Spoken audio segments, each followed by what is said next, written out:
The Ohio State Buckeyes are ready to cash in on Michigan's SlipUp. Let's talk about it. My name's Paul, and together with my buddy Aaron, we are the Big Ten guys. Tune in daily for news, insights, analysis, anything you could ever want Big Ten. This is the channel for you. So take a quick second, get that subscribe button, hit the like button, and put those alerts on because we got a lot more Ohio State and Big Ten content coming. So Michigan slipped up this week.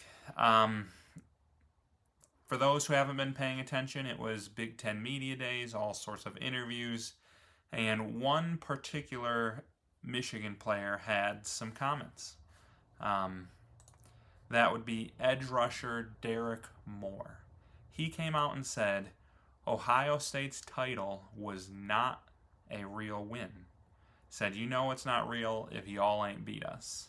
And then he goes on and says, if playoff expansion wasn't around, Ohio State wouldn't have even won the national championship. So we pretty much look at it like y'all had a nice little easy run, but we helped y'all along the way. We helped y'all build back up. After the loss, they dominated everybody that came in front of them, so you got to give them all the credit for that. So, man, Derek Moore, what are you doing? He poked a bear here.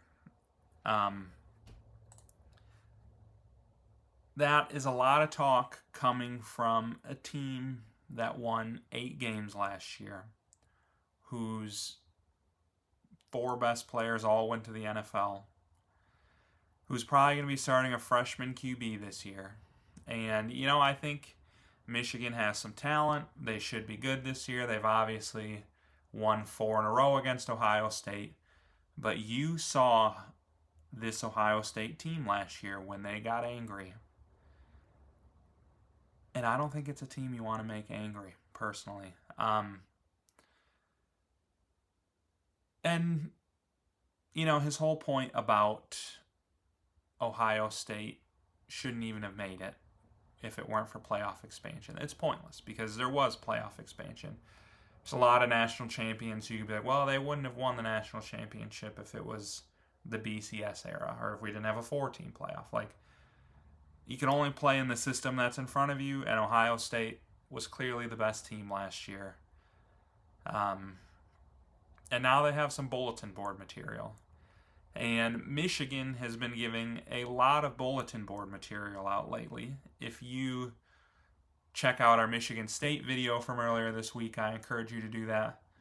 They talked a lot of smack about Michigan State. I think it was actually Derek Moore even took his belt out, literally took his belt off of himself to show what Michigan has been doing or is going to continue to do to Michigan State. And they're talking a lot from a team that won 8 games last year. And if you haven't caught this show before, I'm a Michigan fan. Aaron's a Michigan State fan. But we try to put our fandom aside for a little bit and just talk Big Ten. So I'm coming into this as a Michigan fan, but with as unbiased a perspective as I can have. And frankly, I don't like this from Michigan. As it's always said, pride comes before the fall. You go all the way back to, I don't know if it was 2006, 2007, Michigan beats Michigan State, and Mike Hart makes his comment, it's like when you play your little brother in basketball, let them get an early lead, think they're going to win, and then you come back and you beat them.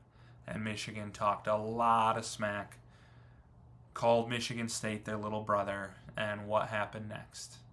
Michigan State wins something like 7 or 8 of the next 10. They win Big Ten championships. They go to the playoffs. Michigan goes through the Brady Hoke era. They go through the Rich Rod era.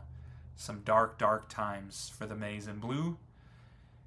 And you just, you hate to see them talking so much before stepping out onto the football field. I prefer to see my teams talk while they're on the field.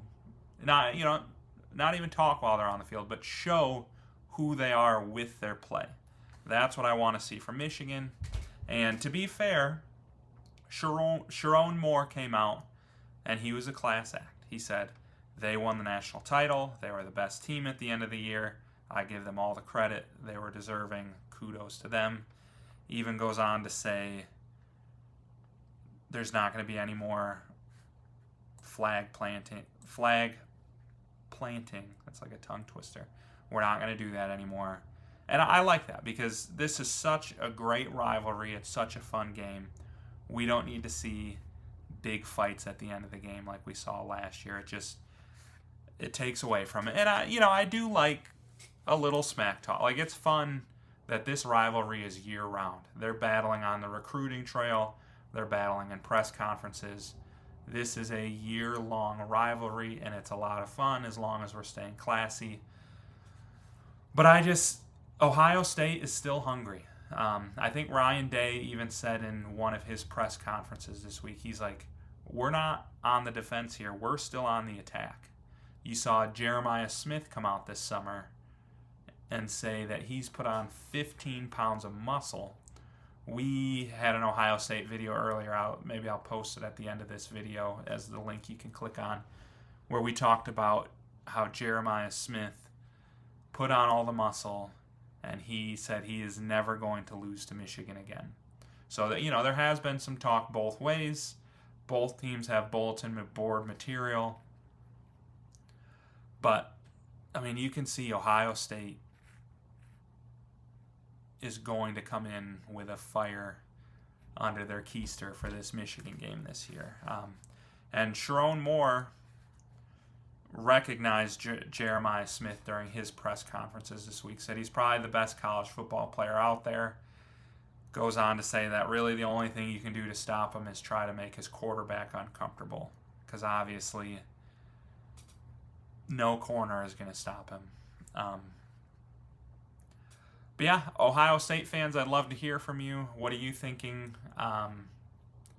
What do you think of Derek Moore's comments? Michigan fans, what do you think of Derek Moore's comments? I'm sure we're going to have both chirping in the comments on this video. That's what makes this rivalry fun. We can be angry at each other all year round. Let's just keep it classy.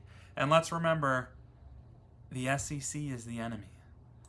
Ryan Day and Curt Cignetti united this week talking about their schedules, talking about how weak it is, how Indiana bailed from playing Virginia, even though, I think they'd probably run Virginia off the field, but Cignetti came out and say, like, hey, the SEC plays 3 cupcake games every year.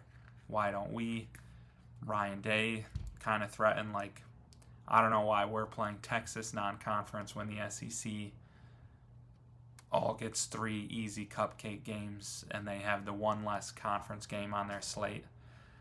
And I'd hate to see us lose those big marquee September games like Michigan and Oklahoma and Ohio State and Texas. Like, we want good college football year-round, so I love that Cignetti and Ryan Day came out and blasted the SEC this week. And I love that Petiti is pushing for the automatic qualifiers for the Big Ten and the SEC, so you're not punished for that difficult early season non-conference schedule.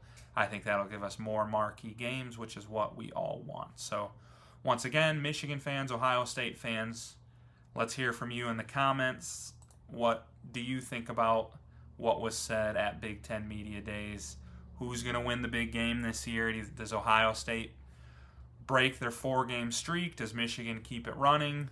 Is Derek Moore going to regret his words? Let's hear from you. Just once again, please take a second on your way out, hit that subscribe button, hit that like button, and we will see you later.